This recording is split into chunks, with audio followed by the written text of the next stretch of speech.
ನಿನ್ನೆ ಏನಾಯ್ತು ಘಟನೆ? ನಮ್ಮ ಸರ್ಕಾರದ ಪ್ರತಿನಿಧಿಗಳು ಹೋಗಿದ್ದಾರೆ, 3 ಜನ ಸಚಿವರು, ಸನ್ಮಾನ್ಯ ಎಚ್ ಸಿ ಮಾದೇವಪ್ಪನವರು, ಡಾಕ್ಟರ್ ಸುಧಾಕರ್ ಅವರು, ಸನ್ಮಾನ್ಯ ವೆಂಕಟೇಶ್ ಅವರು ಮತ್ತು ನಮ್ಮ ಲಕ್ಷ್ಮೀ ಹೆಬ್ಬಾಳ್ಕರ್ ಅಕ್ಕ ಕೂಡ ಹೋಗ್ಯಾರ. ಆ ಸಮಾಜದ ಲಕ್ಷ್ಮೀ ಹೆಬ್ಬಾಳ್ಕರ್ ಅವರು ಹೋರಾಟ ಮಾಡಕ್ ಬಂದಿದ್ರು, ಗೊತ್ತಾ ನಿಮ್ಗೆ? ಅವ್ರು ಬೇಗ ಮುಗಿಸ್ಲಿ, ಮತ್ತೆ ನೀವು ಮಾತಾಡೋದಿಲ್ವಾ? ಹೇಳಕ್ ಹೋಗ್ಬೇಡ್ರಿ, ಸರ್ಕಾರದ ಪರವಾಗಿನೇ ಹೋಗಿ ನಾನು ಸಮಾಜದ ಮಗಳು ಅಂತೇಳಿ ಇದನ್ನ ಮಾಡಿದ್ದೀನಿ.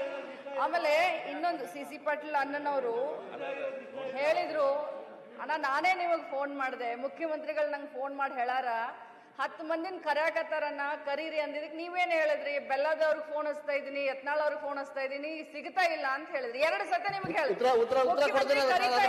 ಹೋಗೋಣ ಅದಕ್ಕೆ ನಾ ಉತ್ತರ ಕೊಡ್ತೇನೆ.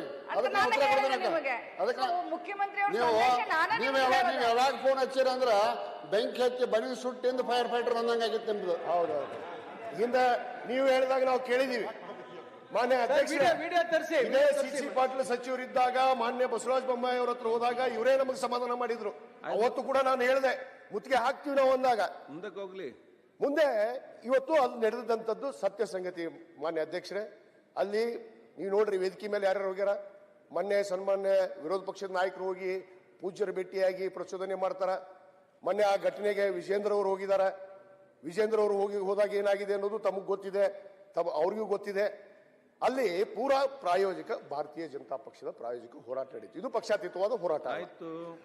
ಮಾನ್ಯ ಅಧ್ಯಕ್ಷರೇ, ಇದರ ಏನು ಮೀಸಲಾತಿಯನ್ನು ನಾವು ಕೇಳ್ತಾ ಇದ್ದೀವಿ. ಕಳೆದ ಹಿಂದಿನ ಸರ್ಕಾರದಲ್ಲಿ ಸನ್ಮಾನ್ಯ ಬಸವರಾಜ ಬೊಮ್ಮಾಯಿ ಅವರು ನಮ್ಗೆ 2A ಮೀಸಲಾತಿಯನ್ನು ಕೊಡ್ತೀನಿ ಅಂತೇಳಿ ತಾಯಿ ಮೇಲೆ ಪ್ರಮಾಣ ಮಾಡಿದ್ರು.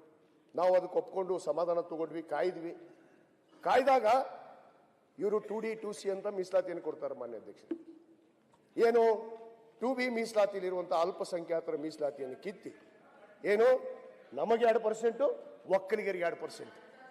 ಏನು ನಾವು ಈಗಾಗಲೇ 3B ದಲ್ಲಿ ಇದೀವಿ. ಮಾನ್ಯ ಅಧ್ಯಕ್ಷರೇ, ನಾವು 5% ಮೀಸಲಾತಿಯನ್ನು ಪಡಿತಾ ಇದ್ದೀವಿ. ಏನ್ ಮಾಡಿದ್ರು? 2D 2C ಅಂತೇಳಿ ಹೊಸ ಪ್ರವರ್ಗವನ್ನ ಸೃಷ್ಟಿ ಮಾಡಿ, ಅಲ್ಲ ನಾ ಹೇಳೋದಕ್ಕೆ ಅವಕಾಶ ಕೊಡ್ರಿ. ಏನಾಗಿದೆ ಅನ್ನೋದನ್ನ ಸತ್ಯಾಸತ್ಯತೆ ಇಡಬೇಕು. ಇವತ್ತಿಲ್ಲಿ ಸದನದಲ್ಲಿ ಚರ್ಚೆ ಆಗುವಾಗ ಕೂಡ ಸಾಕಾಗ್ತದ. ನೆಕ್ಸ್ಟ್ ನೀವು ಮಾತಾಡಿ. ಗೃಹ ಸಚಿವರ ಟಿಪ್ಪಣಿ ಮೇಲೆ ಚರ್ಚೆ